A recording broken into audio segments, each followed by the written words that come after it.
dia para você. Estamos juntos a partir de agora com muita informação. É sexta-feira, a nossa queridinha da semana, a primeira de 2026, 2 de janeiro.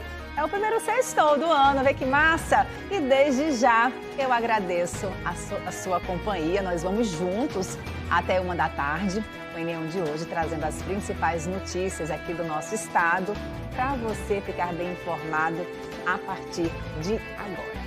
E a gente começa o nosso Enem com imagens aqui do centro do Recife, imagens ao vivo.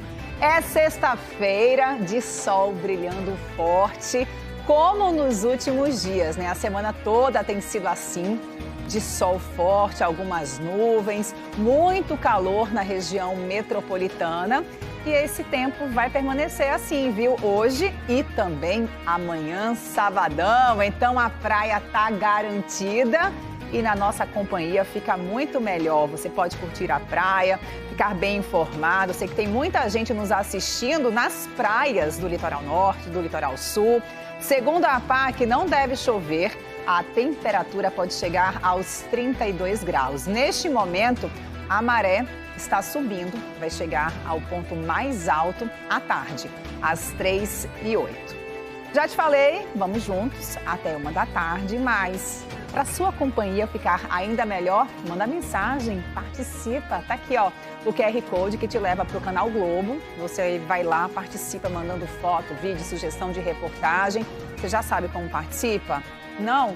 Te ajuda agorinha. Você abre seu celular, a câmera, como se fosse tirar uma foto e aproxima bem pertinho aqui da tela. Não tira a foto, espera só um pouquinho que vai aparecer um link, é o link do Canal Globo. Aí você clica lá, vai no Canal Globo, vai precisar se cadastrar uma única vez, bem rapidinho, de graça e pronto. Depois é só participar junto com a gente, mandando sua dúvida, o que é que você quer ver aqui no Enem. Aproveitar, inclusive, para trazer alguns dos destaques da nossa edição de hoje.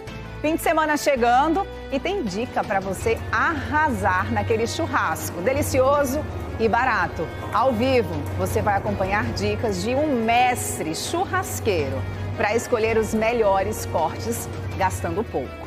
E churrasco combina com o quê? Vê que visual? Com praia, né? A gente faz um passeio por Calhetas e Gaibu, duas das praias mais movimentadas do nosso litoral sul. 2026 chegou e com ele muitas promessas de ano novo. Vamos começar se cuidando mais? Eu não estou falando de beleza não apenas, viu? Tem muitas outras formas da gente se cuidar para ficar bem o ano todo. O Enem também fala sobre a saúde dos pés. Para quem gosta de usar salto alto, tem orientação importante de um ortopedista. E ainda, a importância da revisão no carro antes de pegar a estrada. É para evitar acidentes e também evitar as multas. Vamos nessa? 11 da manhã, 49 minutos. O Enem está só começando. E a gente vai começar no clima do fim de semana, de uma forma leve. Fim de semana que combina com lazer, com folga, com praia, piscina, encontro com amigos, familiares. Para começar bem o primeiro fim de semana, então, de 2026, um churrasco cai bem demais, né não? Agora, tem que ser bom e barato, porque o Enem gosta de economizar, aliás, todo mundo gosta. Então, simbora para Casa Amarela, zona norte do Recife. Quem está por lá é Joabe Alves. Nós convidamos um mestre do churrasco, né? Um mestre churrasqueiro, Joabe Alves, para trazer dicas de cortes e também, gente, dica de preparo.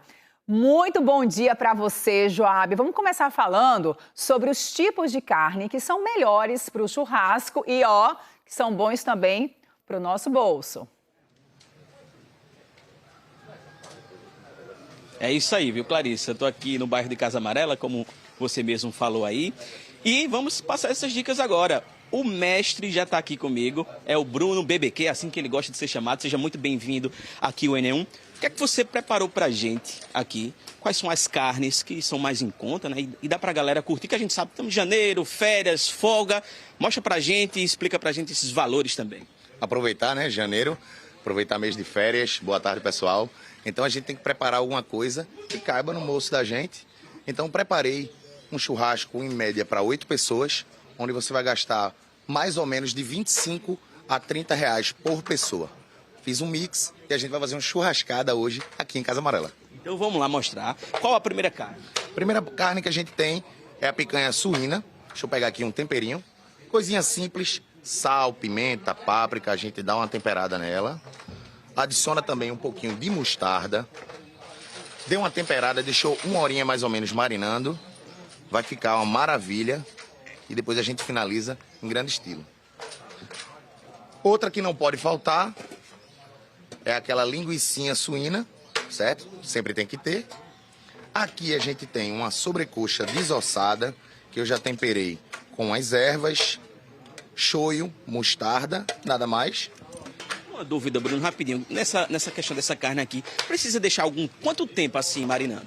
O ideal é pelo menos 1 hora.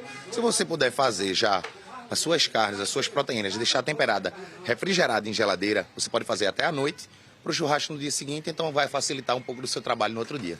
A gente falou de carne de porco, aqui a linguiça também, carne de frango e agora a de boi, né? É a bovina, que a gente fica, poxa, mas como é que eu vou fazer um churrasco mais em conta com carne bovina? Simples.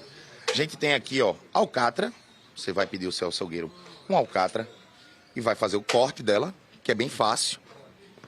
Tá aqui uma pecinha, é uma carne sem gordura e a gente vai fazer vários steaks, vários bifes, certo?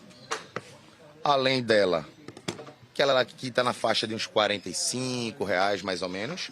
A gente tem também o miolo do acém, já está aqui até porcionado, ó. É uma carne muito boa, certo? Nesse caso da carne bovina, a gente só tempera com sal mesmo? Só sal, eu finalizo com sal, que é o sal de parrilha que a gente utiliza hoje em dia, que ele tem um grãozinho mais fino que sal grosso e um pouquinho mais grosso que o sal e um pouquinho mais grosso que sal fino. E por fim, uma fraldinha que a gente tem no mesmo corte, uma carne com 2 texturas, onde eu tiro aqui a pecinha, ó, da capa de gordura. Aqui eu grelho ambos os lados, depois boto no papel alumínio para ficar mais ou menos 1h30 cada lado. E essa daqui já dá para ir direto para a brasa para a gente grelhar. Perfeito. Então, aqui precisa cortar? Não. Pronto. Então, a principal dica que eu dou é o corte que vai desmanchar na boca, é aquele corte final contra a fibra, que aí a gente vai mostrar depois. A gente vai estar voltando para mostrar já o churrasco quase pronto. Agora, vamos colocar a carne aqui no carvão, né, na brasa, porque tá bonito. Beto Marques, vem cá, antes de colocar essa carne, olha só, gente, churrasqueira cheia de brasa, né, Bruno? De brasa, você tem que esperar, passe mais ou menos pelo menos de 30 minutos, você acende o seu fogo, deixou uma brasa incandescente boa, e aí sim a gente começa a grelhar, escutar aquele chiadão, né? Que todo churrasqueiro gosta de ouvir. Vamos ver. Deu pra escutar daí, Clarissa? E aí, sente o cheiro? Fábio, deu sim para ouvir, maravilhoso esse som.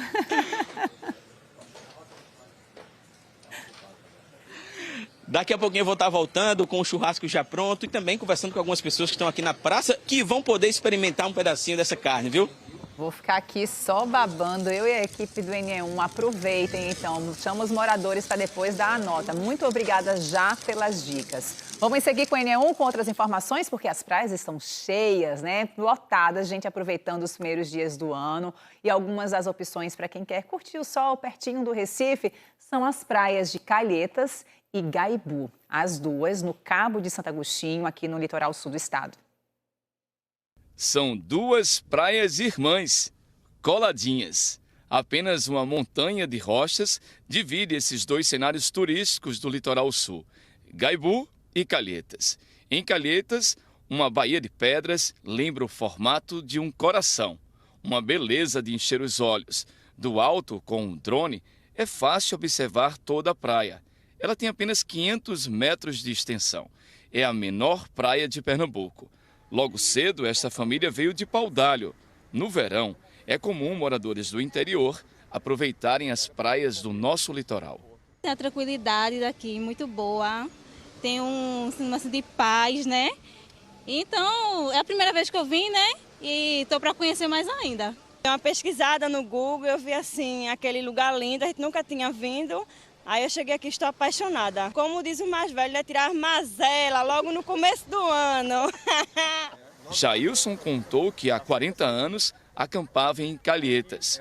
Hoje, todos os anos, ele passa o Réveillon e as férias por aqui. Isso aqui era cheio de barraca de acampamento nessa época. Mês de agosto e diante era tudo lotado. Passava quanto tempo aqui? Uma semana, tranquilo e calmo. E agora? Agora também ainda dá para ficar, né? Que a gente já é de casa já. A culinária local também chama atenção. Este peixe, por exemplo, serve até 3 pessoas. É uma guarajuba, viu? Eu gosto de peixe fresco. Guarajuba pescamos todos os dias. Todo dia o fornecedor está aqui na porta. Todo dia. E aí eu consigo fazer as promoções e vendo em grande escala. Do outro lado, encontramos a praia de Gaibu lotada. Gaibu é uma praia muito aconchegante, tá? Veio minha família para cá. Sem final de ano a gente está aqui, tá? E um dos pontos muito interessantes também é como você saber lidar com o pessoal dos barraqueiros aqui. Então eles são muito receptivos, tá? E sempre negociam muito bem com o pessoal. Eu acho muito bom e muito gratificante estar aqui. A praia também é cenário perfeito para selfies e publicações nas redes sociais. Na rede social, claro, né? Em pleno janeiro tem que fazer a mídia, né? Vocês são amigas, estão juntas aqui para curtir já o verão? Isso, com certeza. As férias também, que é começo de ano. É isso mesmo, tem que ser um pouquinho de casa também, né, gente? Vamos embora que não dá tempo ainda. Sol, famílias jogando futebol e muitas pessoas nas barracas. João Vitor veio com a namorada e a sogra do município de Escada. Eles passaram o ano novo em Gaibu. Poxa, uma praia maravilhosa, pô, muito boa, de Pernambuco. É a melhor de Pernambuco pra mim. Sempre vem pra cá? Sempre. Todo ano eu tô aqui. Galera que é gente boa, não tem frescura, não tem briga por aqui. É a melhor que tem. Que delícia, né, gente? Agora, só uma reflexão. Até uma das entrevistadas falou assim, sair de casa um pouquinho, ir pra praia, aproveitar bem o tempo livre. Tudo isso faz parte, é muito bom, porque faz parte do nosso próximo assunto. O início do ano é sempre, né, uma ótima oportunidade para se reinventar na rotina, né? Nessa hora, a prioridade deve ser o autocuidado. Esse autocuidado vai muito além das questões estéticas, né? Se eu te perguntar como é que você se cuida, pode ser que você responda, eu vou no salão, faço o cabelo, eu faço as unhas. A gente não está falando disso, não. Estou falando de você dedicar tempo para cuidar disso aqui, ó, da mente, do seu coração. Nós preparamos uma reportagem que vai explicar a importância de escolhas que garantem saúde física e mental, que podem transformar a sua vida. Uma rotina em movimento, cada dia um endereço diferente. Camila é massoterapeuta e faz do cuidado o próprio caminho. Bom dia, Gé! Antes do toque, tem o preparo, organizar os passos, as mãos, o tempo. Mas chegar até aqui não foi simples. Para Camila, estar nessa atividade hoje é resultado de uma virada de vida. Eu trabalhei em chão de fábrica durante 10 anos como inspetora de solda e com o passar do tempo eu comecei a me sentir triste pelo fato de não ter tempo para ficar com minha família, o trabalho era pesado. E por esse motivo, eu resolvi fazer outras coisas. Me formei em estética para montar uma clínica e trabalhar com perda de medida. Só que me encantei pelo mundo da massoterapia. E a partir daí, foi que eu aprofundei demais nesse mundo da massoterapia e resolvi fazer fisioterapia. Estou cursando o primeiro período. Esse foi o caminho de autocuidado de Camila. Autocuidado não é só a gente cuidar do nosso corpo, é a gente cuidar da nossa mente, é a gente se sentir bem, é a gente estar bem. A história dela mostra que autocuidado não é uma coisa só. Às vezes, ele está na decisão de mudar de vida. Outras vezes, aparece no cuidado com o corpo, no tempo dedicado a si mesma. É o caso de Jéssica, que encontrou no autocuidado estético uma forma de se sentir bem. Para ela, esse momento vai além da aparência. É pausa, é bem-estar, é autoestima. Me deixa super bem, né? Ela faz a massagem completa, tanto relaxante como todos os outros processos. Então, isso já é um nível altíssimo de autocuidado para a gente encarar o dia ou descansar quando o dia é bem pesado depois do trabalho. Eu faço completamente tudo. Então, toda semana estou no salão, sobrancelha, unha, cabelo. Então, me priorizo bastante hoje em dia em questão de me sentir bem, em questão de estar... Isso é um trabalhar da mente muito grande quando você se cuida, né? As trajetórias de reinvenção revelam que o autocuidado pode nascer justamente do desconforto, do corpo que dá sinais, da mente que pede novas rotas, das relações que precisam ser revistas. E para aprofundar esse movimento, essa busca por autocuidado, vale olhar para várias dimensões. Autocuidado, ela envolve uma série de ações, né? Um conjunto de ações que você vai fazer para cuidar de si, englobando a saúde física, mental e emocional, espiritual e social. Preciso primeiro entrar no processo de autoconhecimento, percebendo o que é que eu preciso cuidar nesse momento da minha vida. Para Milena, o autocuidado veio como um alerta. Advogada formada pela Universidade Federal de Pernambuco, ela viveu por anos o ritmo acelerado do direito.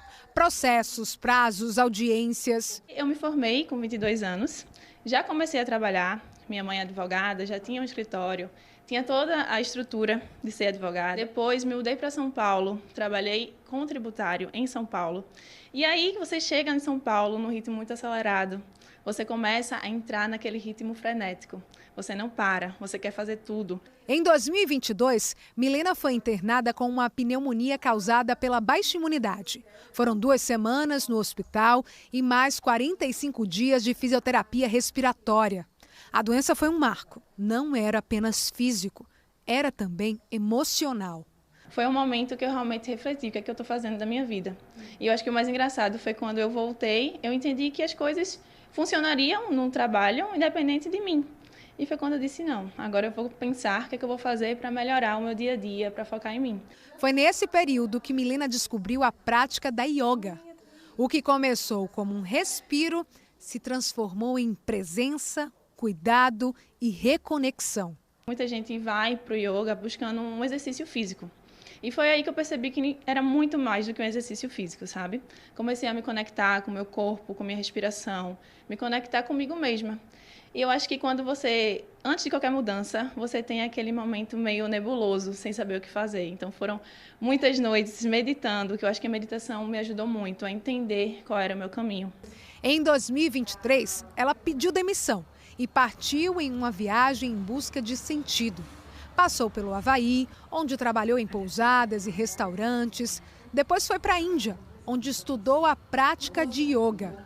E hoje é professora e dá aula em 5 espaços diferentes. É muito gratificante. A cada aula que eu dou, as pessoas saírem dali com um sorriso no rosto e dizendo, caramba, eu cheguei aqui tão xoxinha, tão estressada, e você sai com um sorriso, você sai, pelo menos, eu tirei aqueles minutinhos para cuidar de mim, para focar em mim. E eu acho que yoga fala muito sobre isso, da gente estar ali presente no momento presente. Importante, né? A gente se conhecer, fazer essa busca pelo que vai nos trazer aí um conforto, uma respiração, que você também encontre uma forma de cuidar de si mesmo, de dedicar tempo para você. Agora a gente vai de trânsito, 12:04, e a gente tem imagens para você da BR-101. Esta câmera fica bem no trecho de Igaraçu, em frente à fábrica 1 do Norte. A gente está acompanhando os motoristas que à direita seguem em direção a Goiânia, seguem em direção a Paraíba, e à esquerda eles estão indo para cá, em direção à capital pernambucana, ao Recife. Percebe que a movimentação está bem tranquila, não tem engarrafamento em nenhum dos 2 sentidos.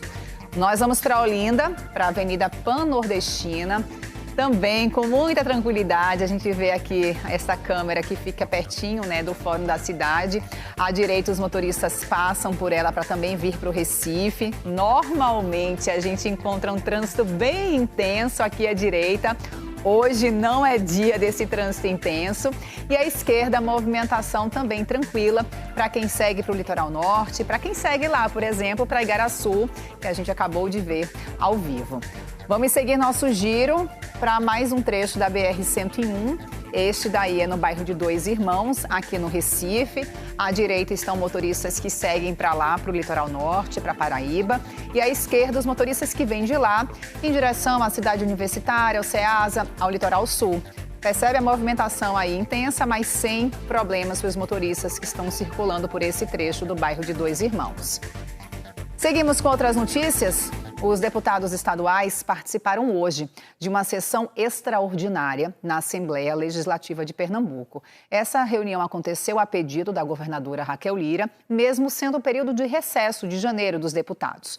Ficou definido que 4 projetos de lei ligados ao orçamento de 2026 vão ser votados em regime de urgência. Em pleno recesso parlamentar, 25 deputados estaduais compareceram à primeira reunião plenária extraordinária da Assembleia Legislativa do Estado. Eles vieram decidir se aceitam ou não o pedido da governadora Raquel Lira para votar em regime de urgência projetos de lei de interesse do governo. A sessão extraordinária durou apenas 7 minutos. No painel, o placar favorável ao governo. 25 deputados votaram sim. Não teve nenhum voto contrário. Era exatamente o número de votos necessários para a convocação extraordinária. Convocação aprovada em discussão única com 25 votos favoráveis. O presidente da Assembleia, Álvaro Porto, do PSDB, não quis gravar entrevista. Com a decisão de hoje, fica suspenso o recesso parlamentar. Os deputados que só voltariam ao plenário no dia 2 de fevereiro vão dar expediente na segunda-feira que vem, dia 5 de janeiro, para instalar o período extraordinário proposto pelo Poder Executivo. Eles têm 4 projetos de lei para analisar em regime de urgência. A líder do governo na Assembleia, a deputada Socorro Pimentel, do União Brasil, falou da importância da votação dos projetos, principalmente do projeto que incluiu modificações na lei orçamentária anual que foi vetada pela governadora. Dentro da, vamos dizer, da prerrogativa da governadora do estado, diante do plano plurianual, houve algumas alterações que foram alterações muito prejudiciais, substanciais, para que houvesse realmente investimentos na área da saúde, na área de segurança pública. Então, ela vetou algumas emendas, algumas proposições dessa LOA. Esse veto da governadora foi anulado pelo presidente da Casa. O Tribunal de Justiça encaminhou uma liminar, acatando que ele não tinha essa prerrogativa. Não era inconstitucional esses vetos que a governadora havia mandado aqui para a Assembleia Legislativa, e a outra via para que a gente pudesse discutir com o plenário sendo soberano, como sempre é, foi a via de nós trazermos para o plenário para que a gente pudesse avaliar esses vetos e a LOA em si como um todo. São 15 dias úteis para que haja um parecer final, uma análise, primeiro da Comissão de Justiça. Depois se passam para as outras comissões, comissões de finanças, comissão de administração. Então nós temos aí um período de janeiro de muito trabalho, nos aprofundando, chegando aqui, principalmente com muito diálogo aqui entre os deputados, para que a gente possa entrar no consenso. 2026 traz mudanças importantes para quem é microempreendedor individual. A contribuição mensal do MEI passou por reajuste. Isso impacta diretamente nos valores relacionados à contratação de um funcionário, por exemplo, salários, encargos trabalhistas. Vem para cá, Mônica Silveira vai explicar tudo para a gente. Mônica, boa tarde para você. Ela está junto com uma advogada especialista em direito do trabalho e vai falar sobre como funciona a contratação de um funcionário para quem é MEI, para quem é microempreendedor individual. Boa tarde. Oi, boa tarde, Clarissa. Boa tarde, pessoal. Isso, esse reajuste aí no valor do MEI, ele vai impactar, vamos dizer assim, três pessoas que participam dessa história da vida de um MEI. O MEI, propriamente dito, quem contrata um MEI e a pessoa que é contratada pelo MEI. Por isso que a gente pediu a ajuda do Dr. Gustavo, para a gente entender cada uma dessas coisas. Vamos lá. Primeiro, a pessoa que é MEI, o que é que ela precisa saber nesse exato momento, até porque tem um boleto que vai vencer no dia 20, né, que é o boleto dela, da contribuição dela. Isso. Boa tarde. Boa tarde. Então, com o reajuste do salário mínimo, né, a contribuição mensal que o MEI paga por ser MEI também sofre um reajuste. Essa porcentagem é de 5% do salário mínimo, então significa dizer que agora em 2026 o MEI deve estar pagando basicamente em torno dos R$ 82,00, podendo sofrer um pouquinho a mais por causa, a depender, melhor dizendo, da atividade que o MEI realiza. Pode ter um acréscimo de ICMS ou ISS ali na contribuição mensal do MEI, mas, em tese, é 5% do salário mínimo. Então, a questão é justamente essa, tem aquele valor fixo ali que ele já paga dependendo da atividade dele, mas aí o que muda é porque tem essa parte da contribuição que é reajustada de acordo com o salário mínimo, a parte previdenciária. É isso que muda e é isso que ele precisa fazer a conta direitinho. Isso, perfeitamente. É o pagamento mensal por ele tão somente ser MEI. Mas aí o MEI tem direito a contratar um funcionário, aí é uma outra história. O que acontece? Isso, perfeitamente. O MEI, como você bem disse, ele tem a possibilidade de contratar um único funcionário. E esse funcionário, ele tem os mesmos direitos igual a um funcionário que seja contratado por uma multinacional, por exemplo. Vigora o princípio da isonomia, então todos os funcionários têm os mesmos direitos, garantidos pela CLT. Então, o MEI ele vai precisar prestar atenção se esse funcionário ele recebe o piso nacional, então já teve o reajuste, melhor dizendo, a partir agora de 1º de janeiro, ou caso tenha o piso da categoria desse funcionário, de acordo com a convenção coletiva, de acordo com as normas do sindicato, o MEI também precisa prestar atenção nisso para pagar o salário corretamente e os demais benefícios. Então o salário subiu, agora foi para 1.621, não é isso? É isso aí que ele tem que saber em primeiro lugar. Isso, caso o funcionário receba o salário mínimo. Caso o funcionário tenha uma categoria que tenha norma coletiva, convenção coletiva de trabalho, a partir das negociações sindicais, então o MEI precisa saber, primeiramente, qual é a convenção que se aplica àquela atividade daquele funcionário, e aí observar o piso previsto nessa convenção, e os benefícios também para o funcionário que o MEI contrata. Agora, vamos pensar no terceiro caso, aquilo que eu tinha falado. Tem o cara que é MEI, a pessoa que é MEI e contrata, e a pessoa que é contratada como MEI. E a gente sabe que nessa categoria aí, nessa parte da história, tem um bocado de, por exemplo, manicures, cabeleireiros que trabalham como MEIs em salões. O que é que muda para o MEI, que é contratado, e para o dono do salão, vamos dizer assim, estou usando o salão como exemplo, tá, gente? Que contrata essas pessoas. Perfeito. Primeiramente, a gente tem que ter a noção de que o MEI ele não é funcionário. A ideia de se criar o MEI foi de retirar aqueles trabalhadores da informalidade, dar à formalidade desses trabalhadores, direitos previdenciários especialmente. Então, eles não são funcionários, mas algumas atividades já se tem o costume de realmente ter essa contratação de profissionais autônomos, a exemplo de salões de beleza.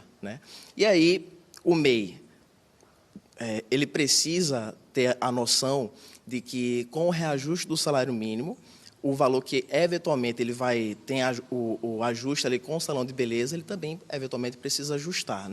Ele não recebe salário. Então, o ajuste que ele tem com o salão de beleza, ou é pelo corte, por exemplo, ou é pelo valor do tempo que ele leva para fazer aquele corte, mas não é salário. Mas, ainda assim, ele precisa ter esse reajuste, até por questões financeiras. O MEI, ele é um autônomo, então ele precisa encontrar os meios para sua própria subsistência. É isso. Esperamos ter ajudado aí quem é MEI, quem contrata MEI, o MEI que contrata um funcionário, para começar bem em 2026, dentro das normas, dentro da lei e sem deixar buraco no orçamento. Obrigada. Com certeza, obrigado. É isto, Clarissa. Tenho certeza que ajudou. Dicas valiosíssimas, Mônica Silveira. Muito obrigada. Até já com outros assuntos aqui no NE1. No Recife, hoje teve a primeira bênção de São Félix de 2026. Uma cerimônia de fé e de gratidão para os católicos. Essa tradição reuniu os fiéis na Basílica da Penha, aqui no bairro de São José, na área central da cidade. O endereço da fé de tantas pessoas há mais de 100 anos. Praça Dom Vital, Basílica de Nossa Senhora da Penha. A bênção de São Félix é uma tradição religiosa das sextas-feiras no Recife. Ainda mais se for a primeira do ano. Seu Geraldo não perde nenhuma, chegou logo cedo, às 6 da manhã. Estou pedindo saúde, mas saúde para mim é melhor, sabe? Porque eu tive um câncer, estou curado, graças a Deus, aí estou pedindo mais pela minha saúde. Dinheiro a gente vai levando. Hoje tem, mas não tem, assim vai levando, Bianca. vida segue, né, seu Geraldo? Fico emocionado, mas assim... Eu vejo que o senhor se emociona, mas isso é bonito, a fé é emocionante. Para hoje foram marcadas 8 missas. A devoção remete a São Félix de Cantalice, um frade capuchinho que ficou conhecido pela humildade e pelo bem que fazia às pessoas. Muita gente vem aqui em busca de amparo. Seu Carlos conta que encontrou nas bênçãos o consolo de que precisava quando perdeu a mulher. Quem no ano anterior foi muito forte para minha família. Ele, um Deus nosso Pai Celestial, ele chamou a minha maravilhosa esposa 4 de fevereiro, 4/2. O senhor perdeu sua esposa? Positivo, 35 anos de casado, excelente esposa, excelente mãe, excelente irmã, excelente amiga. Excelência, modéstia à parte, né? Excelência em tudo. Veio pra cá, o senhor estava destruído por dentro, né? O coração. Ainda tá. Mas a ficha então tá desenganchando porque é pela casa do Senhor, que é a minha fortaleza.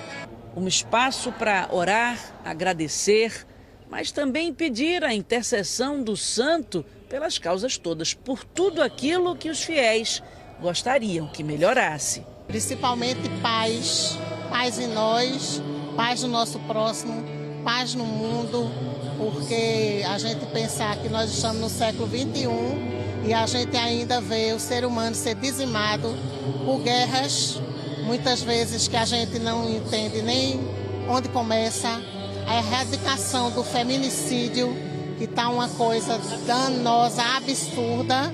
Acho que já podemos dizer que é uma pandemia, porque todos os dias, ao ligarmos a televisão, a gente se choca com as coisas da forma como tem se resolvido. A melhor importância que você tem é receber a proteção de Deus. Você recebendo a proteção de Deus, você sempre está abençoado em todos os sentidos, independente de crença ou religião. Deus está em todo momento, em todo local, em todo o ambiente. A fé é tudo. Quando a gente tem problemas, a gente tem que recorrer a quem? Só quem pode fazer alguma coisa por você é Jesus. E ele tem me provado muito que era para eu surpreender ele todos os dias. Mas ele me surpreende, sabia? A bênção propriamente dita acontece no intervalo das missas, a cada 15 minutos. Um ritual que começa com a unção do óleo, abençoado no dia 18 de maio, em memória de São Félix, para ser usado o ano inteiro. Receber o óleo na testa é um sinal de purificação. Feliz, bem, eu estou abençoada por Deus. E forte, né? Forte, porque eu estou com como meu marido, 4 anos em cima de uma cama. Por que a senhora vem receber essa unção, esse óleo? É maravilhoso. É saúde, é paz, é vida. A senhora se emociona sempre, né? Sempre, eu choro com tudo. Oh, meu amor. É, Bianca. O que é que você pediu ao Papai do Céu hoje? Hoje eu pedi saúde para todo mundo, paz, harmonia, muito amor. Essa foto que você tá é de quem? É do meu filho, que ele está precisando de uma graça, está devendo uma agiota. E eu estou aqui pedindo para ele pagar. Fica aperreado com isso, né? Com certeza é. E eu estou pedindo vim a São Félix hoje a pedido dessa graça. E eu sei que ele vai me dar, Jesus Cristo vai me dar essa graça. Do lado de fora, a segunda parte da bênção, a aspersão com água benta, um símbolo da proteção de Deus. Essa água, minha linda, é uma proteção, não é? É sim, não tenha nem dúvida. Não tem nem primeiro dia do ano. Se a gente não passar por essa igreja de São Félix para fazer uma proteção dessa daí, é mesmo que o ano não tenha começado. Não começou o ano. Eu não tenho nem explicação. É uma graça de Deus, não tem explicação. Para mim não tem não. Não tem nada melhor do que iniciar o ano recebendo as bênçãos de São Félix, né? Pedindo proteção para as famílias, união e o fim da guerra, principalmente, né? Fim da violência, né, amiga? Principalmente contra as mulheres, infelizmente, né? Que os homens tenham mais consciência, né?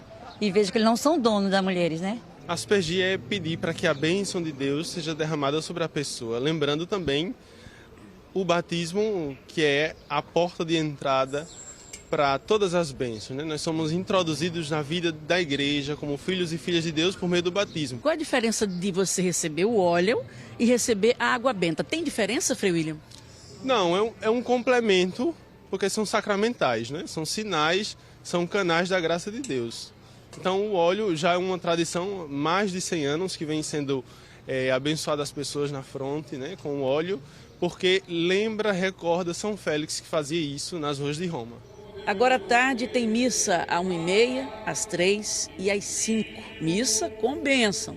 Mais 3 oportunidades de começar o ano em conexão com a religiosidade e com o divino.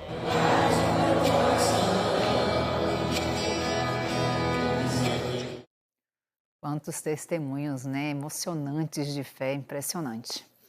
E uma mulher deu à luz dentro de um carro na noite do Ano Novo. Essa notícia está no G1 Pernambuco, você confere acessando o QR Code que está aqui, ó, na tela. A advogada Tassiana Lins estava a caminho da maternidade quando a pequena Cecília nasceu. Não quis esperar não, viu? Na reportagem você vai conferir o relato emocionante da mamãe, também do papai, o motorista de ônibus Everton Henrique Campos. Ele ajudou a esposa no parto. O casal mora no distrito de Camela, em Pojuca, que fica a cerca de 18 quilômetros da maternidade Mãe Lídia, no centro da cidade, onde o parto estava programado para acontecer.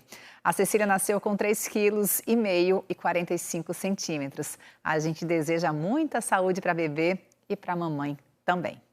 Nós vamos agora para um rápido intervalo. A seguir, o Enem fala sobre a saúde dos pés. Para quem gosta disso aqui, ó, salto alto, orientação importante de um ortopedista. Outro alerta importante para este começo de ano, em que muita gente viaja de férias, é sobre a revisão do carro, da moto.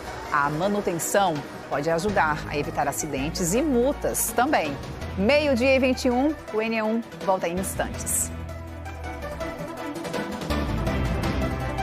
Em Terra Nostra.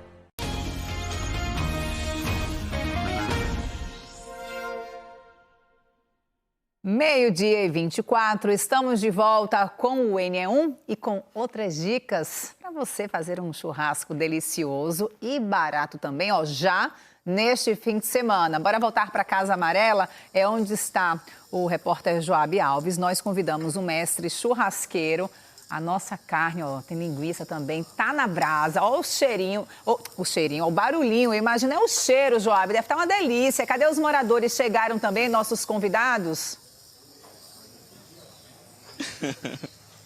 Ô Clarice, uma pena que não dá para sentir o cheiro daí, nem quem tá em casa, viu? Só recapitulando, né, a gente tá com carne de porco, tem de frango, tem linguiça e também a carne bovina. Um churrasco aí para 8 pessoas e cada pessoa pagaria de 25 a 30 reais. Bruno, vamos cortar aí essa carne, explicar como é que funciona esse corte, né, para quem tá em casa, porque churrasco bom é também um churrasquinho barato, né? Então, agora eu acho que o principal é a gente começar a cortar e fazer uma finalização diferenciada, né? Pra gente ter um saborzinho a mais no churrasco de férias agora de janeiro. Vamos lá? A gente escuta muito de cortar contra a fibra, a favor da fibra. Como é que isso funciona? Isso. O último corte, que é aquele corte que vai pra boca, a gente tem que cortar sempre contra a fibra. Por quê?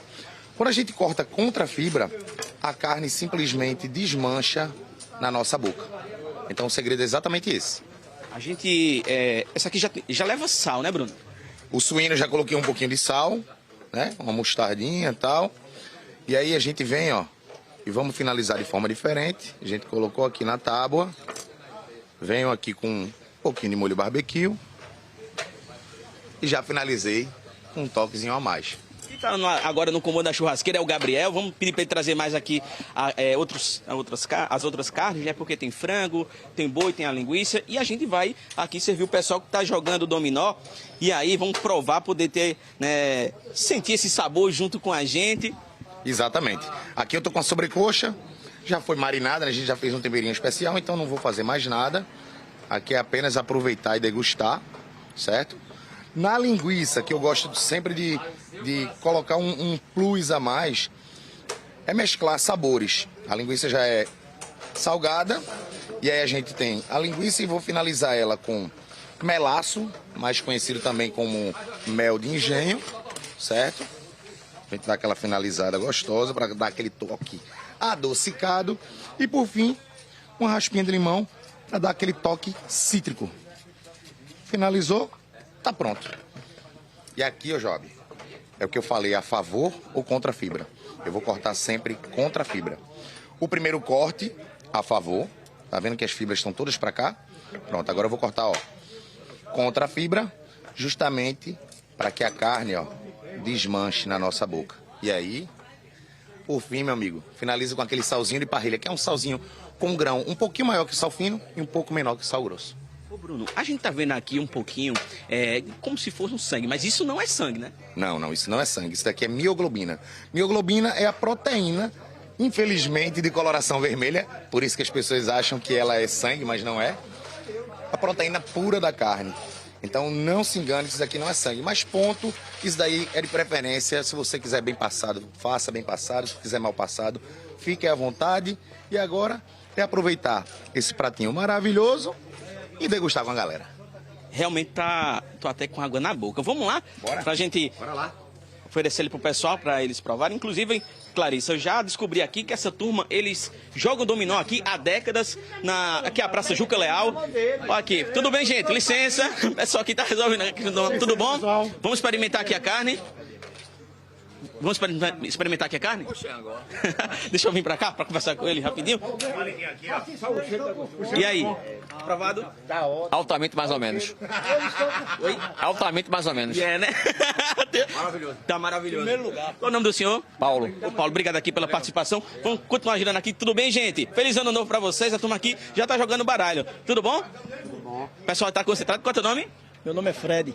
Fred, vamos lá experimentar aqui essa tábua de carne? Não come nadinha, não.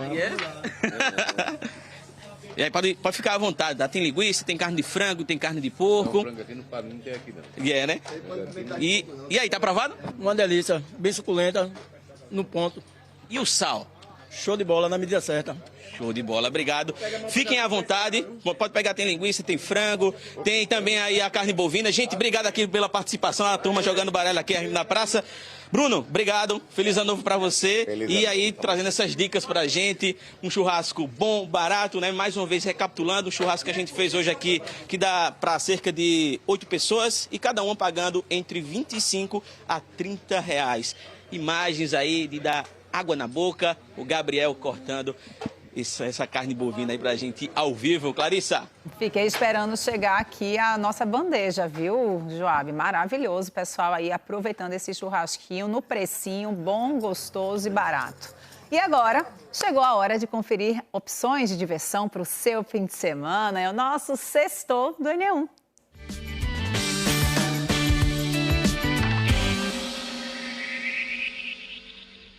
Fala, gente, nosso primeiro Sextou do ano está imperdível no primeiro brega do ano no 100% Brasil Lounge. Além do show do Condinho, você vai curtir também o show da banda Nova Swing, DJ Júnior 100%, nos intervalos Marcílio Montier, mas a atração principal tu sabe que é tu, então não perde e vem pro 100% Brasil Lounge. É o Condinho, energia positiva, é show! Primeira Sexta Dançante de 2026 no Clube das Pais. Eu, Bruno Maia, vou estar fazendo um show especialíssimo juntamente com Didi da Paixão, Maestro Ricardo e Orquestra das Pais. Dia 2 de janeiro de 2026, a partir das 19 horas, no Clube das Pais. Perde não!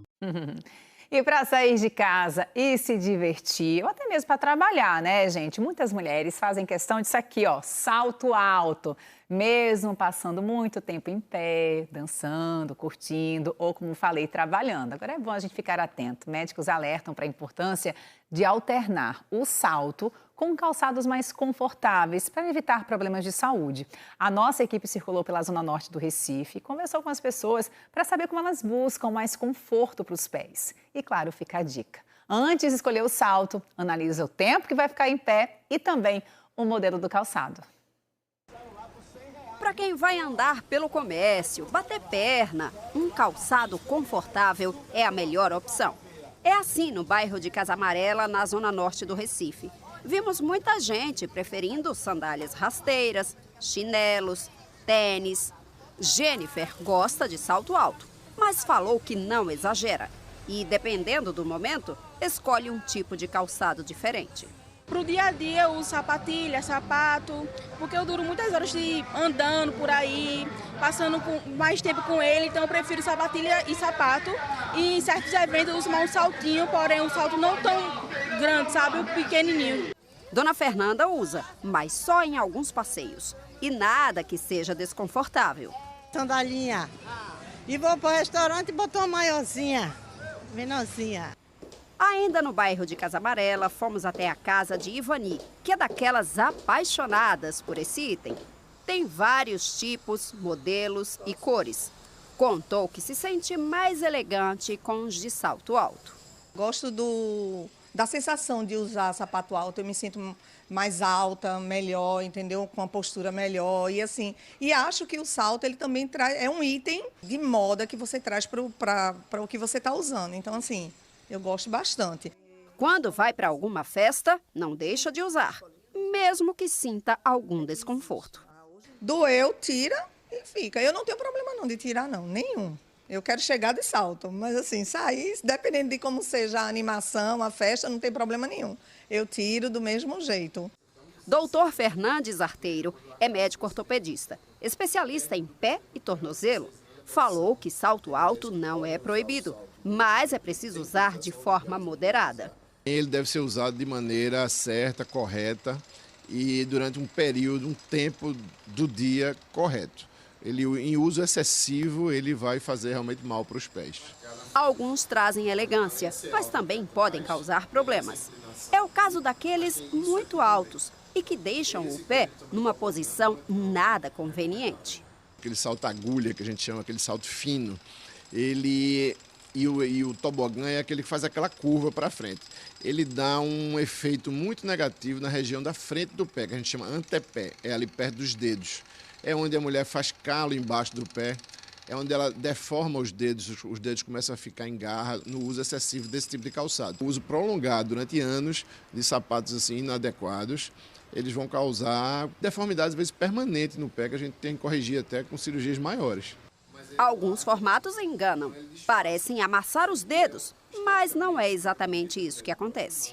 O Scarpin é bem acomodado, que acomoda bem o pé, ele não aperta na frente, ele faz um aspecto estético, dá a impressão que o pé está apertado na frente, fica bonito aquele ali esteticamente, porém ele não está apertando o pé, então tem o Scarpin correto para se usar.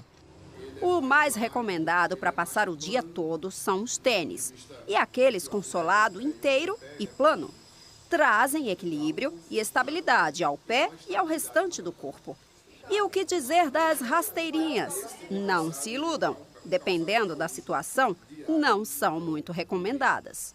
Para quem, por exemplo, trabalha em pé o dia todo, aquele salto rasteiro ele vai incomodar. É como se a pessoa tivesse, por exemplo, sem sapato. Ele quase funciona sem sapato, aquele salto bem rasteiro, aquela sandália rasteira. Seja qual for o tipo, é preciso dar um intervalo. Não se deve usar o mesmo calçado todos os dias. Para quem não abre mão do salto alto, vale a reflexão. Na hora das festividades, ter cuidado para não acontecer esses traumas, essas entorses. Na hora que estiver se sentindo insegura, não dançar, não pular com o sapato alto, porque vai acontecer o trauma, provavelmente. Então, é realmente bom senso que as mulheres têm que ter com o sapato alto. Ivani não deixa de usar os queridinhos dela, mas quando chega em casa, é hora de relaxar. Botar um pezinho na aguinha quente, pegar um hidratantezinho, fazer uma massagem e botar os pezinhos para cima, porque aí eu usei um sapato que foi assassino. Não, todo mundo tem um sapato assassino. Tem uns médios assassinos, mas tem uns que são assassinos para valer. É aquele que você faz assim, é lindo, porém ordinário. Porque maltrata, né, Ivani? Vou te contar, salto alto, minha gente, eu amo. Mas somente aqui, ó, no nosso estúdio, sabia? Aqui atrás, contar esse segredo. Já tem a minha sandália baixinha esperando para os pés descansarem. Então, já entendi o recado aí do ortopedista. O salto alto jamais, não está proibido. A gente precisa usar com bom senso e, claro, depois cuidar dos nossos pés. Bom demais, então, a gente seguir essas orientações. Vamos seguindo com outros assuntos aqui no NE1. Estamos num período de férias escolares, né? E as crianças estão cheias de energia para gastar. E, claro, nós pais, nós nos desdobramos para garantir programação, mas tem uma hora que elas precisam mesmo passar um tempo em casa, né? Não dá para ficar na rua o tempo todo e ocupadas. E aí, se tem irmão ou irmã, esse tempo a mais, junto, pode gerar mais conflito, né? Isso serve também para primo, prima, aqueles vizinhos que estão sempre juntos, adoram brincar, mas com essa convivência mais reforçada, vem os conflitos. Vem pra cá? Mônica Silveira, me ajuda. Como é que a gente pode diminuir aí essa tensão que pode acontecer? Estou vendo que você está com os irmãos aí pequenos, mas que pode acontecer com diversas idades. E quando for com um primo, por exemplo, quem tem que resolver são as crianças, os pais se metem. Conta pra gente aí. Oi, Clarissa. Ó, a gente está aqui na casa de Theo e Arthur, comportadíssimos no momento, mas já rolou cada história aqui dentro, disputa por um livrinho, disputa por um carrinho, um monte de coisa já aconteceu, já apareceu Homem-Aranha aqui, já apareceu de tudo. E Jéssica, que fica aqui tentando administrar os 2 filhos gêmeos de 3 anos e meio. E essa aqui é a Penélope, ela é psicóloga e ela veio aqui para dar umas pistas de como a gente faz para a paz reinar. É difícil, às vezes, fazer a paz reinar? Tem que se rebolar, viu, Mônica? Porque, assim, a demanda aqui é a mesma, né? Então, assim, a período de férias, muita pintura, muitos brinquedos lúdicos, né? Para a gente brincar com o jogo da memória, porque também tem que estimular, né, esse desenvolvimento de memória deles, colocar um pouco de disciplina, né, para tentar, no futuro, colher os frutos. E o que potencialmente gera encrenca entre esses dois? Eu acho que, geralmente, assim, porque tem horas que eles são os melhores amigos, que eles ficam horas no quarto brincando, como tem horas que uma folha, uma pedra causa uma disputa ali, sabe? Tanto é que eu estava até mostrando que os carrinhos aqui é tudo igual, mas aí a gente coloca a letrinha, né, o nome e tal, que é porque se um quebrar, o outro aprender que tem que respeitar, que aquele lá é o do irmão. E a gente fica mostrando sempre respeitar o tempo de brincadeira do outro, vez de um a vez do outro. Oi, vida. Eles se descobriram na televisão. Então, vamos ouvir de Penélope aqui. Penélope, então, o que você sugere nessas situações que terminam gerando conflito que pai e mãe não têm como dar conta necessariamente, né? Pois é, querida. Eu estava até conversando com a mãe aqui mais cedo, né? Que a gente tem os pais, né? Que são o cérebro maduro da relação, né? Que são os mediadores desses conflitos. Eles precisam se autorregular emocionalmente primeiro para poder dar conta de tantas demandas, né? Sobretudo início de ano, férias escolares, né? Um cenário perfeito para esse tipo de conflito, né? Mas na maioria das vezes esses conflitos são naturais, né? Já diziam, né? Os grandes filósofos, né, da área infantil, né, os grandes pensadores, né, psicólogos, já dizia, Jean Piaget já dizia, né, que esses conflitos na fase da infância são fundamentais para a criança aprender a lidar com o outro, né, a lidar. Então, assim, filhos de um que não tem irmãos, né, só ele é único, ele tem um pouquinho mais de problema com isso. Já 2 ou 3, né, ele já tem um cenário ali para ir treinando habilidades socioemocionais importantíssimas para a vida. Então, aqui estamos de um cenário perfeito, né, para trabalhar essas habilidades socioemocionais, que já começa a partir, né, da autorregulação dos pais para poder mediar da melhor forma possível. Tá, então vamos dar a dica. Você que está experiente, 3 anos e meio já lidando com a duplinha, que está crescendo junto, que tem ideias parecidas, mas às vezes não tão parecidas, como você disse. O que você acha que é o recurso melhor que você consegue usar para fazer a paz reinar? Então, eu acho que é basicamente eles aprenderem a esperar a vez deles, né? E respeitar a vez do outro. Vai chegar, saiba esperar, respire fundo, conte até 3, porque eles também não, por enquanto, ainda não sabem essa questão de tempo, administrar o tempo. Então, 3 segundos para eles já é uma eternidade. Então, eu sempre mostro para eles saber esperar, respirar fundo, que sua vez vai chegar. Porque tudo deles é muito potencializado, né? Eles choram muito fácil, se zangam muito fácil, querem explodir muito fácil. E a gente tenta apaziguar, amenizar com essa questão de respirar fundo, que sua vez vai chegar.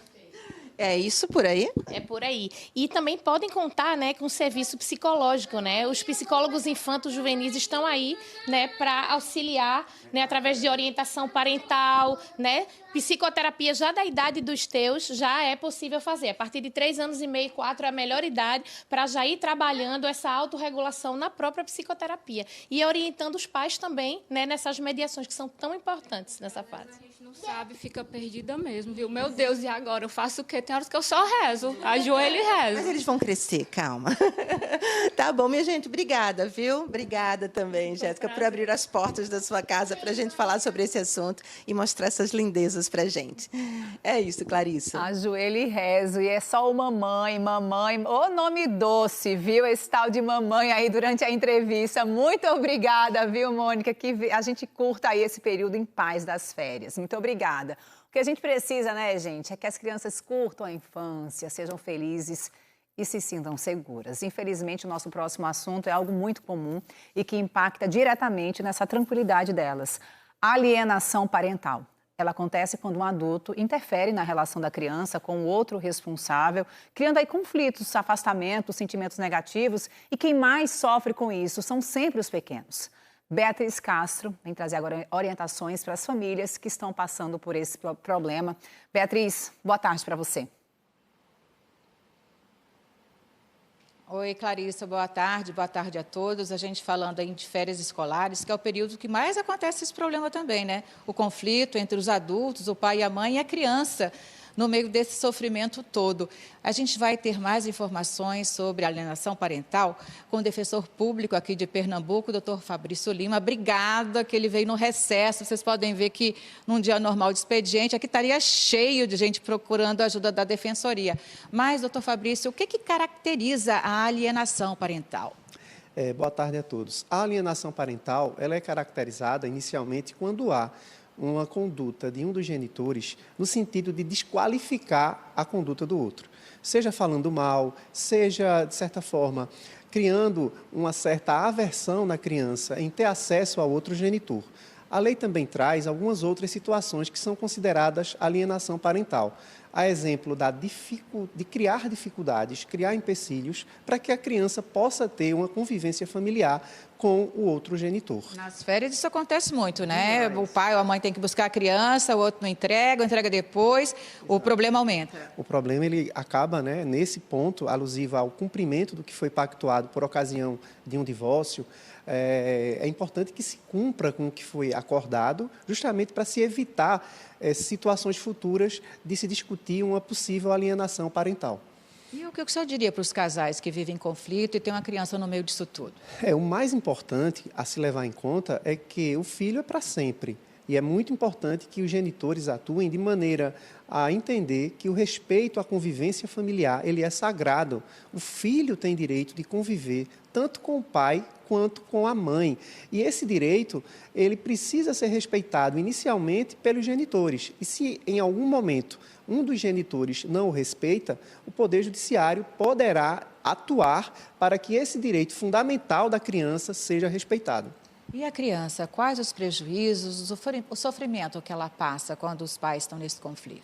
Há registros de ansiedade, de baixa autoestima, interfere no rendimento escolar. São vários os transtornos psicológicos que esta criança pode se submeter por falta, obviamente, de um olhar mais adequado a se resolver conflitos entre os genitores sem envolver a criança como instrumento.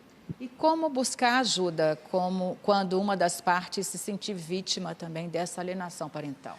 O que nós aconselhamos é procurar uma ajuda, no caso da Defensoria Pública do Estado de Pernambuco ou mesmo de um advogado particular, para que o profissional do direito possa avaliar as particularidades do caso concreto e proceder com os encaminhamentos mais adequados para a situação fática, até porque são inúmeras as possibilidades de alienação parental. Às vezes, Beatriz, nós temos também as denúncias falsas, que são muito graves e que vão gerar problemas, transtornos psicológicos que demandam atenção mais especial por parte dos operadores do direito. Quando é que vocês percebem que a denúncia não é falsa, que a criança realmente está sofrendo, passando por um trauma?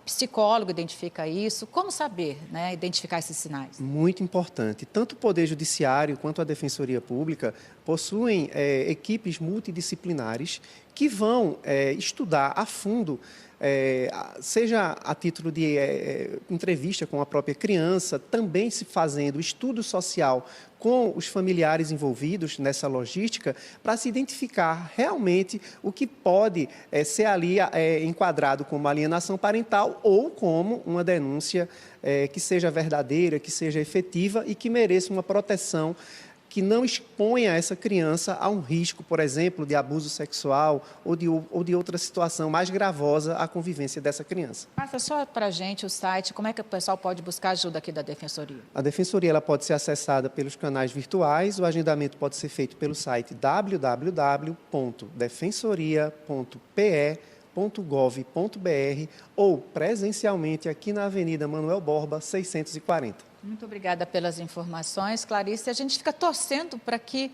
os adultos realmente ajam com consciência, para não colocar os filhos em sofrimento, né? Porque o amor do filho vale muito mais do que o ódio entre os adultos, né? Isso. Que eles sejam poupados desta disputa. Até porque o sofrimento, né, o trauma pode ficar por uma vida toda. Ninguém quer isso. Beatriz, muito obrigada por nos trazer essas orientações importantes. Agradeço também ao Defensor Público. E a Prefeitura de Ipojuca publicou um novo decreto proibindo a cobrança de taxa de consumação mínima lá no município. Essa medida foi tomada depois que um casal de turistas foi agredido por trabalhadores de barracas que ficam à beira-mar de Porto de Galinhas por conta de divergências em valores cobrados pelo uso de cadeiras e também de guarda-sol. Essa agressão foi no sábado passado. E a Camila Torres vem acompanhando o desenrolar dessa história e vai trazer agora para a gente, ao vivo, os detalhes dessa nova medida. Camila, boa tarde para você. Oi, Clarissa, boa tarde. Já estou aqui com o texto na mão para poder ler para vocês. Fica expressamente vedada, proibida, né? A exigência de cobrança pelo autorizado, né, que é a pessoa daqui da barraca, e pelos colaboradores. Fica proibida a consumação mínima, taxa ou multa pela ausência de consumo por parte do turista, do consumidor, da pessoa que está aqui na praia, como também é proibida a venda casada de bens, serviços ou produtos. A gente viu o episódio do sábado passado aqui em Porto de Galinhas. Em virtude do que aconteceu, a barraca está com as atividades suspensas. Foi uma medida adotada pela Prefeitura. 14 pessoas identificadas já com envolvimento na briga também estão com as atividades suspensas e o caso está sendo investigado pela polícia. Importante dizer que a Prefeitura intensificou a fiscalização. Durante essa semana, as 49 barracas aqui da Praia Central de Porto de Galinhas foram fiscalizadas e, de acordo com a Prefeitura, 6 delas foram notificadas a atualizar os cardápios, porque a informação que constava era com alguma irregularidade, ou de consumação mínima ou de venda casada, e aí 6 barracas precisaram fazer essa adequação ao cardápio. Eu estou aqui com Sueide Rocha, ela que é advogada que representa a Associação de Barraqueiros de Porto de Galinhas, inclusive ela está com a equipe que trabalha com ela aqui.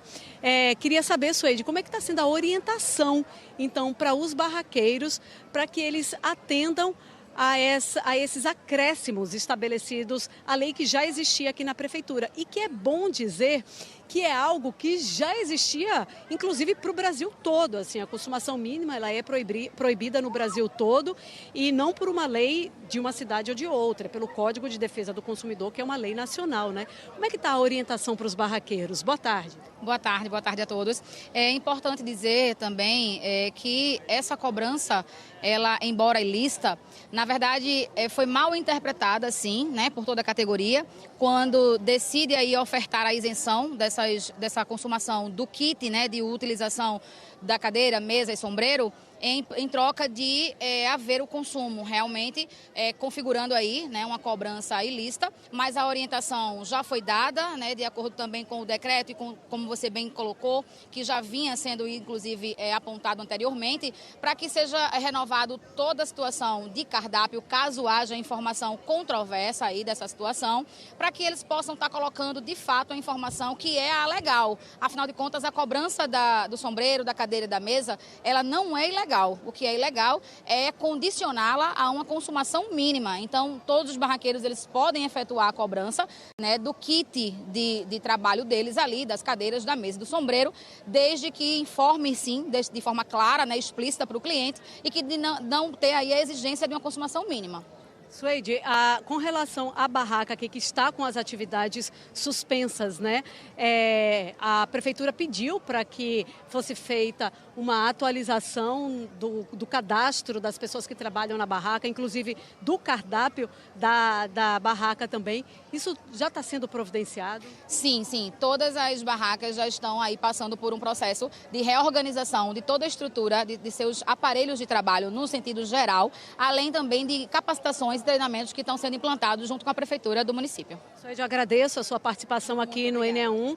Volto a dizer que há esse trabalho de fiscalização aqui na prefeitura, Clarissa, e há também o trabalho de investigação da polícia com relação à agressão física, né? Até o momento, 18 pessoas foram ouvidas, incluindo aí os 2 turistas, 11 pessoas na condição de testemunhas, pessoas que estavam aqui na praia, e 5 na condição de interrogados, pessoas que já foram ouvidas porque, de fato, a polícia identificou que elas agrediram, tiveram envolvimento na agressão aos turistas. Clarissa. É isso, Camila Torres, muito obrigada, tá? Você que durante toda esta semana acompanhou de perto o desenrolar, né? Tudo que foi prometido pelas autoridades e essa investigação que segue. Obrigada, Camila, bom trabalho, Porto de Galinhas lotada. E para você que vai viajar de carro ou moto, fique atento às condições do veículo. Mecânicos recomendam fazer sempre uma revisão antes de pegar a estrada para evitar acidentes e também evitar as multas.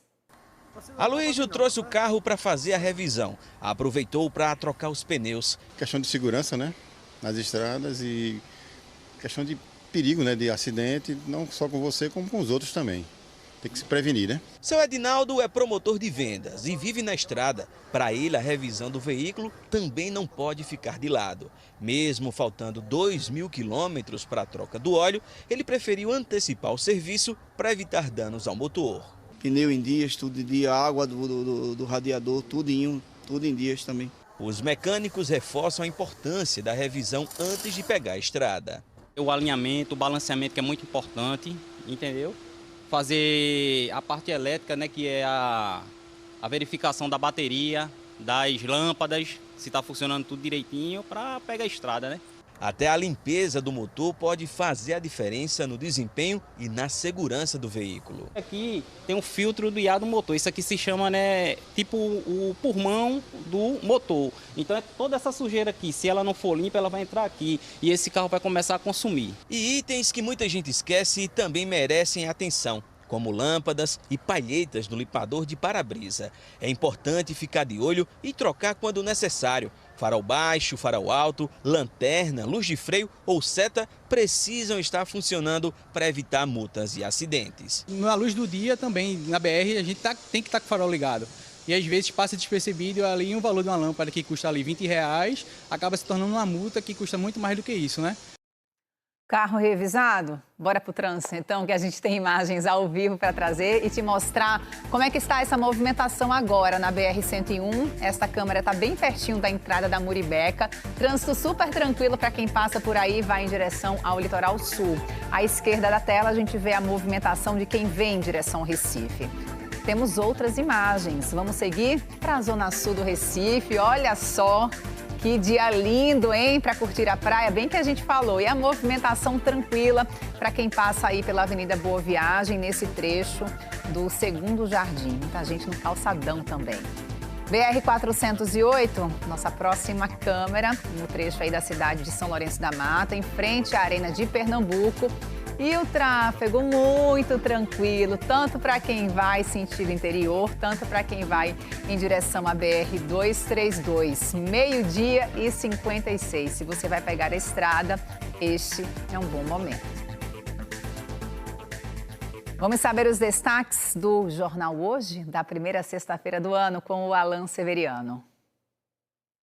Olá, no Jornal Hoje desta sexta, a Suíça começa a identificar as vítimas da tragédia no bar, onde o incêndio matou cerca de 40 pessoas e deixou 115 feridos na festa de Réveillon. Primeiro dia útil do ano, passageiros de transporte coletivo já tiveram que pagar mais caro por ônibus, trem e metrô hoje em várias cidades do Brasil. Os aumentos variam muito, tem casos de reajuste acima e abaixo da inflação. A Polícia Federal prendeu Felipe Martins, ex-assessor de Jair Bolsonaro. Ele estava em prisão domiciliar e, segundo o STF, descumpriu a proibição de usar redes sociais. A defesa nega. Donald Trump ameaçou intervir no Irã diante dos protestos contra a crise econômica no país. 5 pessoas morreram ontem durante um confronto entre policiais e manifestantes. O governo iraniano culpa as sanções americanas pela crise. Os cuidados para um bom convívio nas praias durante as férias de verão. Várias cidades têm regras sobre brincadeiras com bola, caixas de som, tendas, lixo e até bicicleta na areia. A gente se encontra logo mais no Jornal Hoje, 1h25. Até lá. Bom, agora a gente vai voltar a conversar com o repórter Joab Alves. Se você está com a gente desde o início do NE1, já viu que ele trouxe dicas de como preparar um bom churrasco. Agora o repórter vai falar sobre saciedade. Aquela satisfação que a gente sente quando come. No churrasco do fim de semana é quase impossível, né? Não dá aquela escorregada, acabar comendo mais do que o comum. Aí quando chega a segunda-feira, é dia de voltar lá para os trilhos, tentar comer certinho. E aí, Joab, a gente quer saber quais são os alimentos que nos ajudam, né, nessa sensação de saciedade. A gente poderia dizer de início, viu, Clarissa, que, por exemplo, frutas e verduras podem ajudar porque são fontes de fibra, tá? Eu estou com a Jussara Pessoa, que é nutricionista, e vai ajudar melhor a falar sobre esse assunto. Mas antes, a gente estava falando sobre churrasco, né, agora há pouco. E aí, eu tive até a oportunidade de comer alguns pedaços de carne, e aí, como eu lhe falei, a gente não ficou saciado. Isso é psicológico? Por que isso acontece? Como a gente estava conversando, né, boa tarde, realmente a gente tem aquela fome psicológica. Então, como eu disse, a gente come primeiro com os olhos, com o olfato. Então, as papilas gustativas, elas vão dando aquela vontade da gente querer mais. Não é que você não esteja saciado, mas você está com vontade de comer mais devido ao cheiro, a estar vendo aquela carne. Então, acontece realmente. E quais são os alimentos que podem ajudar a saciar a nossa fome? Alimentos, principalmente fontes de fibra, né? Então, legumes, verduras, frutas, porque eles demoram para esvaziar o nosso estômago, né? E as fibras, elas dão essa maior saciedade também. Dos macronutrientes que nós temos, carboidratos, proteínas e lipídios, a proteína ela dá maior saciedade. Então, uma carne, um frango, um peixe e também aquelas fontes de lipídios que a gente precisa, né? Nosso organismo ele é composto por lipídios, então a gente precisa, porque eu quero emagrecer, não vou comer gordura. Eu preciso, então o que a gente chama de gordura boa? Abacate, linhaça, chia, então todos esses alimentos, eles ajudam no emagrecimento e precisam ser feitos de forma correta, com acompanhamento de nutricionista, né, para que seja adequado a cada indivíduo. E a gente fala também um pouquinho da hidratação. Então, é muito importante a hidratação no processo de emagrecimento e também para manter. Porque quando a gente está consumindo a quantidade de água adequada, às vezes você acha que está com fome e não é sede. Então, se você tem esse consumo adequado, a gente consegue fazer um processo mais adequado também. A gente está falando dessa alimentação, né? A gente também, às vezes, por exemplo, à tarde, quer beliscar, né? Dá aquela fome, aí quer fazer um lanche. O que pode ajudar para a gente ficar ali saciado? Eu recomendo sempre, né? Como eu sempre digo aos meus alunos lá da Uninasal, frutas, iogurte, fonte de proteína, fonte de fibra. Então, se eu vou lanchar, o ideal é que eu faça 6 refeições diariamente. Café da manhã, lanche, almoço, lanche, jantar. E se eu sentir fome após o jantar, fazer uma ceia, mas uma coisa mais leve, uma torrada, uma fruta. Então, para esses lanches é ideal que seja castanha, fruta, iogurte, sempre essas fontes que vão me dar saciedade. Isso é muito bom você falar em relação a frutas, porque o que vem na minha cabeça agora, por exemplo, é a maçã. E quando eu como, parece que me dá mais fome. Por que seria isso? Eu digo muito porque é o que eu sinto, mas eu acho que acredito que algumas pessoas que vão estar acompanhando agora o Enem também sentem a mesma coisa. Acontece, realmente acontece. Se eu tiver com muita fome e comer uma maçã, eu não me sinto saciada e ainda sinto mais fome. Por quê? Ela aumenta meu pico glicêmico muito rápido e da mesma forma ela também baixa muito rápido. Então é isso que acontece, justamente com a maçã. Apesar dela ser fonte de fibras, mas ela faz a fibra ela tá ali na casca, né? Mas aquela parte de dentro, a massa que a gente chama, né, da fruta, ela aumenta e diminui o pico glicêmico mais rápido. A gente concluir aqui, a gente está no final de ano, período de férias. Qual a dica que você traz aí para o pessoal que vai curtir o final de semana e também esse período? Curtir adequadamente, né? Não comer demais, saber comer pouco, eu não digo pouco, mas não exagerar. Né, saber comer com qualidade. Qual é aquele alimento que realmente vai me dar saciedade ou não o alimento que eu vou apenas comer vai me encher de gordura ou de carboidratos e que não vão me dar nada de substância, nada de proteína, nada de minerais. Então, alimentos de qualidade. Muito obrigado aqui pela participação, conversando com a gente. Um assunto muito importante, né? Porque a gente nesse período realmente aí, final de semana, férias, família, amigos, e acaba exagerando. Mas a gente comendo ali no limite, né? E saciando nossa fome sempre é importante. Clarice, é contigo. Dicas excelentes do pós-festa, viu, João? Para a gente já colocar em prática a partir de agora. Muito obrigada, ótimo fim de semana para você. E para você também, muito obrigada pela companhia aqui no NE1. Amanhã temos outras notícias também no NE1. Ótima tarde, ótimo fim de semana. Fica com o Globo Esporte, tem Sabrina Rocha e um monte de informação boa para você.